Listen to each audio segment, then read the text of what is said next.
J'ai été interpellée par un frère au Mali sur un phénomène qui se passe là-bas et je qualifierais ce phénomène de tragique, alarmant et triste. J'ai demandé à ce frère de me faire un résumé par audio que je vous laisse écouter. Ok, bonsoir ma soeur, j'espère que ça va dans l'ensemble. Sinon, ici à Bamako, ça va. Ok, ce que j'essayais d'expliquer est ceci. La vie à Bamako est extrêmement chère.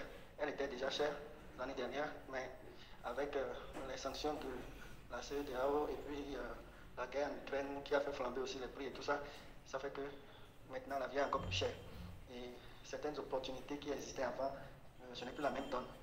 Malheureusement, il y a certains qui s'amusent encore à dire à nos compatriotes béninois comme togolais qu'il y a du boulot à Bamako, enfin au Mali, il y a des opportunités, ils n'ont qu'à venir, ils n'ont qu'à venir. Et ce qui se passe, c'est qu'il y a plusieurs cas qui m'ont été rapportés où les gens, une fois arrivés maintenant à Bamako, quand ils appellent, ceux qui leur avaient promis si elle était, ils n'arrivent plus à les joindre. Il y a eu un cas dont moi-même j'ai été témoin. J'étais venu à Bamako le même jour que la sœur qui a été victime de ça. Elle est conductrice du tracteur. On lui a promis si elle est arrivée, on était arrivés ensemble. Et quelques jours après, elle me fait signe pour me dire que celui qui lui a dit d'arriver, que la personne est inaccessible, elle n'a plus aucune nouvelle de l'intéressé. Heureusement pour elle que sa grande sœur avait encore des moyens et lui a envoyé des sous pour qu'elle puisse retourner à Lomé.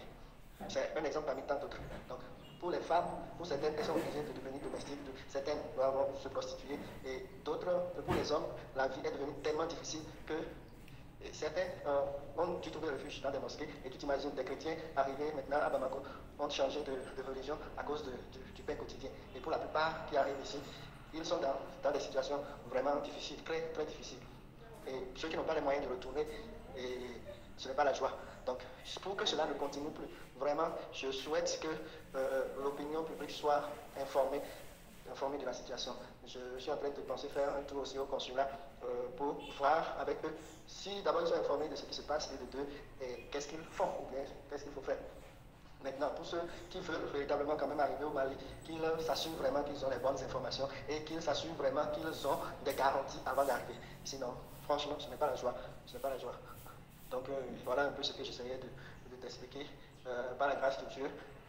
Pour ceux, peut-être, qui sont là et qui ne savent plus quoi faire, on va étudier et voir ce qu'on peut faire pour les aider. Et il y a même un cas au Burkina, dernièrement aussi, qui m'a été rapporté.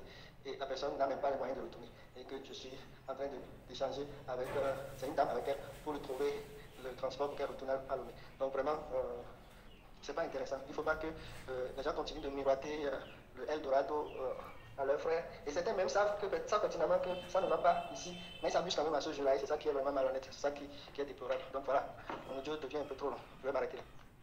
Ok, le frère me laissait également savoir que la carte d'identité, le passeport n'ont pas vraiment de valeur là-bas. Donc, ceux qui le peuvent n'ont qu'à aller se faire établir une carte consulaire. Également, ceux qui sont dans des conditions ou bien dans des cas vraiment critiques, vraiment désespérés, ceux qui sont à l'extrême, vraiment, il est disponible à les aider. Donc, vous pouvez me contacter sur mon Facebook, Yvette Eclou. Je vais laisser le lien sous la vidéo. Comme ça, si vous me contactez, je vais vous diriger vers ce frère-là. Mes frères et sœurs togolais, cette situation vient encore confirmer à quel point nous sommes sans subterfuge au Togo, à quel point nous sommes désespérés et sans perspective d'avenir dans ce pays-là.